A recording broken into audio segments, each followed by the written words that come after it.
ठाकुरगंज विधानसभा से जेडीयू के प्रत्याशी नौशाद आलम साहब हमारे साथ मौजूद हैं। नौशाद साहब, क्या कहना चाहेंगे, किस तरह का माहौल चल रहा है, ख़ास तौर से जिस तरह से मौलाना के बेटे यहाँ से किस्मत आजमा रहे हैं और दूसरी तरफ एमआईएम भी है। यहाँ कोई फैक्टर नहीं है, आरजेडी और एमआईएम कोई फैक्टर नहीं है। हम जदयू से लड़ रहे हैं। नीतीश कुमार जी हमारे माननीय मुख्यमंत्री जी जो बिहार में काम किए हैं उसी तरह हमारे क्षेत्र में भी काम हुआ है और विकास के नाम पर हम वोट मांग रहे हैं। हमको कहीं पर कोई दिक्कत नहीं है, किसी तरह की कोई परेशानी नहीं है। हमको पूरा भरोसा है जनता पर कि विकास के नाम पर वो लोग वोट देंगे। पूरा इलाका मुस्लिम पॉपुलेटेड है, तकरीबन 70% इलाका लोग जो है वो मुस्लिम है आपकी सीट पर।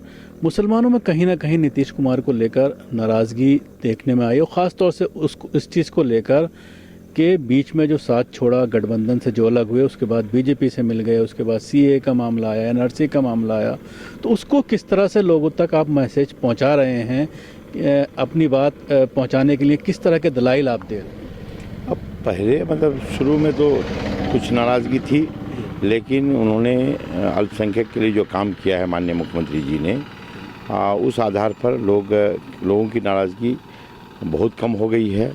अब इतना कम हो गया है कि इलेक्शन में हम लोग पूरी उम्मीद कर रहे हैं, पूरा भरोसा है हम लोगों को जनता पर कि वो लोग सपोर्ट करेंगे। अब सपोर्ट कर रहे हैं, पूरी हिमायत उनकी मिल रही है, ये हम महसूस कर रहे हैं।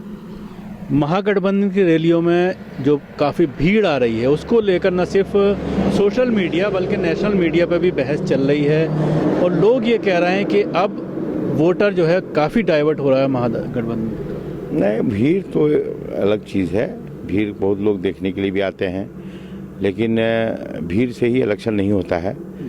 कहीं ना कहीं लोग ऐसा है कि काम पर ही ज़्यादा भरोसा करते हैं और भीड़ बाहर जो होता है वो देखने के लिए भी होता है, सिर्फ भीड़ से ही नहीं होता है।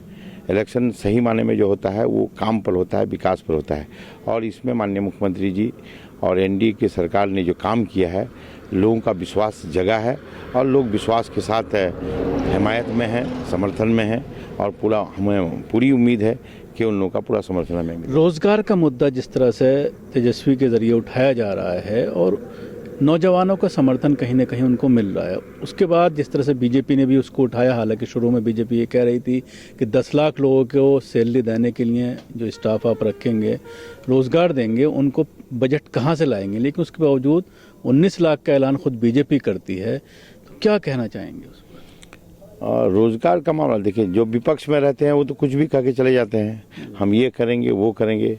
जो इसमें पद पर रहते हैं, जिनकी जिम्मेदारी होती है, वो लगातार कोशिश करते हैं, चाहे विकास का मामला हो, रोज़गार का मामला हो, हर मामले में, हर क्षेत्र में उनकी प्रयास रहती है, कोशिश रहती है और हमारी सरकार रोज़गार के मामले में भी कोशिश कर रही है और हम लोग इस बार रोज़गार पर ही ध्यान देंगे, क्योंकि बहुत जगह पुल पुलिया रोड सड़कें बन गई हैं, विकास बहुत कुछ हो चुका है। अब रोज़गार, जैसे लॉकडाउन में लोग बाहर से जब आए तो महसूस किया गया, हालांकि पहले से ये महसूस किया जा रहा था, अब ज़्यादा ही महसूस किया गया है और हमारी सरकार ये कोशिश कर रही है कि हम लोग रोज़गार देने के लिए जो भी संभावनाएं यहाँ पर होंगी हम लोग करेंगे। सीए को लेकर जिस तरह से अभी नड्डा के ज़रिए बयान दिया गया, बिहार में एक बड़ा मुद्दा है ख़ासतौर से मुसलमानों के दरमियान, जिसको लेकर के पूरे हिंदुस्तान में प्रोटेस्ट हुए, लेकिन एन इलेक्शन के मौके पर जेपी नड्डा के ज़रिए बयान देना कहीं ना कहीं मुस्लिम वोटों को में जो है को नाराज़ कर रहा है। नहीं, ऐसा तो नहीं है, सीए पहले हो गया तो नाराज़गी तो थी ही, लेकिन एनआरसी का जो मुद्दा है, हम लोगों ने, हमारी सरकार ने और माननीय मुख्यमंत्री ने कह दिया है कि यहाँ किसी भी हालत में एनआरसी नहीं लगेगा और एनआरसी लगना नहीं है। एनपीआर पुराने ढंग से होना है, उसमें किसी तरह का बदलाव नहीं है, इसलिए इससे लोगों में भरोसा जगा है। हालांकि कोई भी कुछ कह देते हैं, लेकिन लोगों को भरोसा भी है, माननीय मुख्यमंत्री जी के नेतृत्व पर भरोसा है, उनके कार्यशैली पर भरोसा है, उन्होंने जो कहा है उस पर भरोसा है, इसलिए इसका बहुत ज़्यादा असर अब पड़ने वाला नहीं है।